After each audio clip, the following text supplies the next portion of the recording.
Hello everyone, hello to all the students of NEET 2024 और 2025.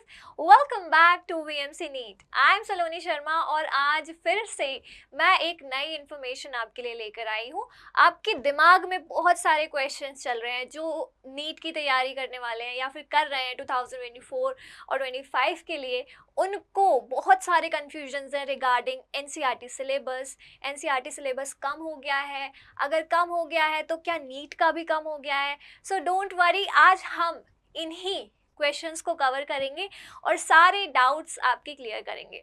ठीक है, तो स्टार्ट करते हैं शुरू से. As you can see the slide itself says कि NCERT syllabus versus NEET syllabus. ठीक है, तो आपको ये इंफॉर्मेशन मिलने वाली है कि क्या नीट का सिलेबस बदल गया है या पुराना है, या फिर अकॉर्डिंग टू एनसीईआरटी जो नया चेंज आया है रैशनलाइज्ड कंटेंट के बारे में जो आपको अपडेट मिली थी, क्या वही नीट का सिलेबस है. कुछ ऐसा है क्या, अगर है तो क्यों, और अगर नहीं है तो हम आगे कैसे तैयारी करें.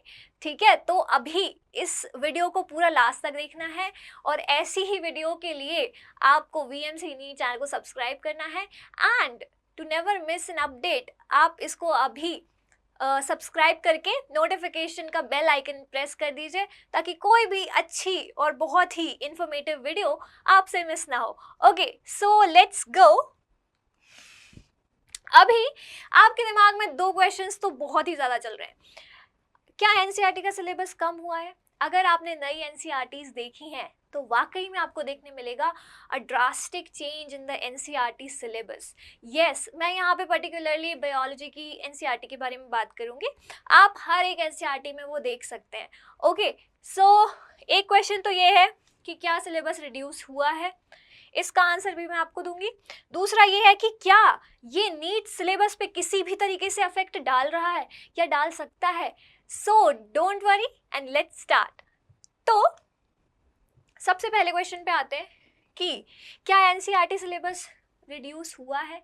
यस, एनसीईआरटी का सिलेबस रिड्यूस हुआ है. आपको पता है कि इसके बारे में अपडेट पहले ही आ चुकी थी. ठीक है, जिसमें आपको रैशनलाइज कंटेंट बता दिया गया था. अभी उसके बारे में भी देखेंगे. ठीक है, so the national council of educational research and training NCERT has revised and rationalized the textbook for classes 6 to 12th for the session of 2023 to 2024. ठीक है, ये आपको पहले से इसकी थोड़ी बहुत जानकारी तो होगी. ठीक है, अब नेक्स्ट क्या है. अगर आप एनसीईआरटी खोल के देखोगे अपनी, ठीक है, कोई भी एनसीईआरटी खोल के देखोगे तो इसका जो सेकंड पेज है, ठीक है, सेकंड पेज है जहाँ पे प्रीलिम्स होते हैं, प्रीलिम्स में ही ये सेकंड पेज है. तो वहाँ पे आपको ये एडिशन देखो, पहला एडिशन 2006 में आया था, उसके बाद ये रीप्रिंट होता गया. कुछ मिस्टेक्स होती थी तो उनको दोबारा से करेक्ट कर दिया जाता था, रीप्रिंट होती थी. ठीक है, रीप्रिंट हुई एंड फाइनली जो रिवाइज्ड एडिशन है दैट इज 2022. ये वाला जो एडिशन है आपको ये एनसीईआरटी लेनी है. पुरानी तो आपके पास होनी ही चाहिए, मतलब पुरानी डेफिनेटली आपके पास होगी, बट जो नई एनसीईआरटी है वो भी आप जल्द से जल्द ले लो. Okay, that is very very very much important and very much required at this point of time if you are even studying in 11th और 12th या फिर आप नीट की तैयारी कर रहे हैं, आप ले लीजिए. ठीक है, सेकेंड ये था 11th के लिए. 12th के लिए भी सेम, ये आपको सारी एनसीईआरटी में देखने मिलेगा. दिस इज ऑफ बायोलॉजी, तो आपको सारी एनसीईआरटी में देखने को मिलेगा. इसके साथ साथ एनसीईआरटी ने 30% ऑफ द सिलेबस रिमूव कर दिया है. 30% ऑफ द सिलेबस रिमूव कर दिया है. तो ये हुआ क्यों है, ये क्यों हुआ है? तो इसमें एक इतना बड़ा चेंज इसलिए लाया ताकि वो एक क्रिएटिव लर्निंग दे सके बच्चों को और उसके साथ साथ एक क्रिएटिव माइंडसेट भी दे सके, effective learning and creative mindset. ठीक है, तो ये हुआ क्यों है? सबसे बड़ा रीजन इसका ये था कि एक चैप्टर से दूसरे चैप्टर पे कंटेंट ओवरलैप कर रहा था. ठीक है, कहीं कहीं पे इररिलेवेंट कंटेंट भी दिया हुआ था, तो उसको हटा दिया गया है. ठीक है, डिफ़िकल्टी लेवल ज़्यादा बढ़ गया था कहीं कहीं पे ट्रांसपोर्ट वाले चैप्टर में, एनाटॉमी वाले चैप्टर में. अगर आपको दिख रहा हो कि वहाँ पे डिफ़िकल्ट लेवल जो था उसके हिसाब के, उसको माइंड में रख के इस सिलेबस का रिडक्शन किया गया है. ठीक है, and this is exclusively for the students, board students.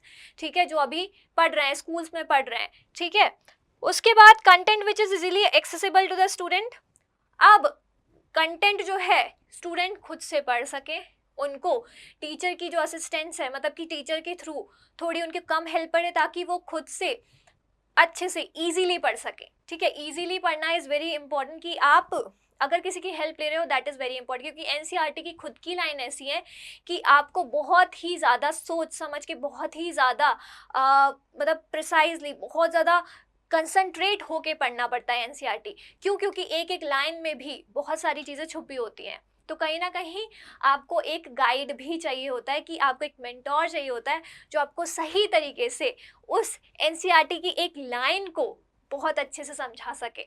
Okay, this is specially in case of NEET. Okay, next is कि वही बात है, जो कंटेंट इररिलेवेंट था उसको हटा दिया गया है। ठीक है, कहीं ओवरलैप कर रहा था, कहीं कुछ कर रहा था, इसी वजह से इन्हीं सारे पॉइंट्स को माइंड में रखते हुए, ध्यान में रखते हुए एनसीईआरटी ने सिलेबस का रिडक्शन किया। ओके, चलिए नेक्स्ट क्या है। नेक्स्ट, अब जो सबसे इंपॉर्टेंट क्वेश्चन है, क्या ये नीट के सिलेबस को अफेक्ट करता है? क्या नीट का सिलेबस भी कम हो गया है? क्या ऐसा कुछ है कि जो चैप्टर कट कर दिए गए हैं वो मतलब नीट में भी नहीं आएंगे? तो बेटा ऐसा कुछ भी अपडेट नहीं मिला है, ऐसा कोई भी अपडेट एनटीए ने अभी तक नहीं दिया है, अभी तक नहीं दिया है। ठीक है, फ्यूचर उनके क्या माइंड में है, क्या वो करने वाले हैं, क्या वो नहीं करने वाले हैं, ये सब एनटीए के ऊपर है। बट टिल नाउ अभी तक कोई भी ऐसी बात नहीं है जो ये कहती है कि एनसीईआरटी के साथ साथ जो नीट का सिलेबस है, एनटीए नीट का सिलेबस है, वो भी कम हो गया है। ऐसा कुछ भी नहीं है। ठीक है, उसके बाद जो ऐसा कुछ चेंज अगर आएगा, ऐसा कोई नीट के सिलेबस में कोई चेंज आएगा, अगर ऐसा कुछ डेफिनेटली उनको लगेगा कि यार ये हमको कम कर देना चाहिए, या फिर ये लोड हटा देना चाहिए, वर्कलोड, तो अगर ऐसा कुछ एनटीए को लगेगा तो वो डेफिनेटली एट द मोमेंट क्या करेंगे, नोटिफिकेशन रिलीज करेंगे। तो तब तक आपको सब पढ़ना है, जो भी पिछले टाइम का सिलेबस जो है, जो आ रहा है, वो आपको सब पढ़ना है। अभी तक जो आप नीट के लिए पढ़ते आ रहे हैं, मतलब जो रिवाइज सिलेबस है उसके हिसाब से जो पढ़ते आ रहे हैं, वो आपको पढ़ते रहना है। ठीक है, जैसे बायो में ही अगर हम बात करें तो 11th क्लास में ही लिविंग वर्ल्ड में टेक्सोनोमिक एड्स हटा दिया है। 2 चैप्टर जैसे कि transport and mineral, transport and plants और मिनरल न्यूट्रिशन, वो पूरा हटा दिया हुआ है। ठीक है, फुल चैप्टर्स रिमूव कर दिए हैं। उसके अलावा डाइजेशन हटा दिया है, राइट। उसके अलावा एनाटॉमी की बात करें तो उसमें सिंपल कॉम्प्लेक्स टिश्यूज जो वाला पार्ट था वो हटा दिया, सेकेंडरी ग्रोथ हटा दिए। तो ऐसे बहुत सारे पार्ट हैं। मॉर्फोलॉजी में मॉडिफिकेशंस हटा दिए हैं। तो ऐसे जो चैप्टर्स हैं ये एनसीईआरटी ने सीबीएसई मतलब जो स्कूल के बच्चे हैं उनके लिए ये चीज़ें हटाई हैं। अभी आपको अभी सब पढ़ना है। जो नीट की तैयारी कर रहे हैं, जो डॉक्टर बनने का सपना देख रहे हैं, जो नीट की तैयारी कर रहे हैं 2024 या 2025, उनके लिए अभी सिलेबस में कोई रिडक्शन नहीं है। अब इसके बाद एक छोटा सा क्वेश्चन और आपके दिमाग में आएगा कि अगर ये सब चल रहा है, अगर बार बार ये एनसीईआरटी में मतलब कहना चाहिए कि सब बता रहे हैं कि रैशनलाइज कंटेंट है, या फिर एनसीईआरटी ने बता दिया है कि रैशनलाइज कंटेंट आ चुका है, तो हम इसके साथ इस दुविधा में कैसे तैयारी करेंगे? तो इस दुविधा का सिर्फ एक ही अच्छे से हम जो बोल सकते हैं कि सीधा सा आंसर है, सीधी सी बात है कि आपको अभी वो पढ़ना है जो आपको अभी इम्पॉर्टेंट लगता है according to the NEET pattern. क्योंकि आपको ये पता है शुरू से लेके अभी तक, ठीक है, पहले AIPMT होता था, यूपी का जो CPMT होता था, वो सारी चीज़ें CPMT होता था, यूपी का जो भी अलग से अपना एग्ज़ाम होता था, वो जो सारी चीज़ें हैं वो पहले कुछ और लेवल के थे। ठीक है, अब उसके बाद जो नीट आया है वो टोटली NCERT बेस्ड है। मतलब सबको सिर्फ NCERT पे फोकस करके पढ़ना है, NCERT बेस्ड है, थोड़ा सा लेवल ईजी भी है, ठीक है, एज़ कम्पेयर टू पिछले कुछ सालों से। तो उस पैटर्न को देखते हुए आपको समझ में आएगा कि किस चैप्टर से ज़्यादा क्वेश्चन आने लगे हैं, किस टॉपिक्स मतलब कहना चाहिए कौन से ऐसे टॉपिक्स हैं जो बहुत ज़्यादा पूछे जाते हैं। तो आप अभी क्या करो, अभी जो बहुत ज़्यादा इम्पॉर्टेंट टॉपिक्स हैं उन टॉपिक्स को पढ़ना शुरू करो, उन टॉपिक्स की तैयारी शुरू करो। जो रैशनलाइज्ड कंटेंट है, जो एनसीईआरटी ने अपनी साइट पे दिया हुआ है, उसका अभी आप थोड़ी देर के लिए उसको होल्ड कर दो। अगर आपको लगता है कि मैं ये पढूं या ना पढूं, अगर मैं इसको अभी पढ़ लूँगा और हट गया तो बेटा टाइम वेस्ट करने की कोई ज़रूरत नहीं है। आपको क्या करना है, आपको अभी इम्पॉर्टेंट टॉपिक्स पढ़ने हैं, जैसे जो रिसर्च बेस्ड टॉपिक्स हैं, मॉलिक्यूलर है, प्रिंसिपल्स है, ठीक है। उसके बाद उसके अलावा 11th में भी बहुत सारे चैप्टर्स हैं, फिजियोलॉजी में जो है, ठीक है, मॉर्फोलॉजी में। आप अभी पढ़ते चलो। आपको अभी क्या करना है, सिर्फ वो टॉपिक्स पढ़ने हैं जो बहुत ही ज़्यादा इम्पॉर्टेंट हैं, जो आपको पैटर्न देख के समझ में आता है कि यार इतने टाइम से इस टॉपिक पे ज़्यादा क्वेश्चन आ रहे हैं, इंक्लूडिंग नीट 2023, ठीक है। और हमने इस बार भी देखा था कि पेपर में बिल्कुल एनसीईआरटी की लाइंस छपी हुई थी, राइट। वो वाला वीडियो भी मैं जल्दी लेकर आऊँगी, जिसमें मैं आपको एग्जैक्टली बताऊँगी कि कहाँ से एग्जैक्टली क्वेश्चन आया है, किस लाइन से क्वेश्चन आया है। जो लोग बहुत सालों से तैयारी कर रहे हैं, जिन्होंने एनसीईआरटी बिल्कुल रट ली है, जिनको एनसीईआरटी मुँह ज़बानी याद भी हो गई है, उनको तो ये डेफिनेटली पता होगा कि कितने सारे क्वेश्चंस थे।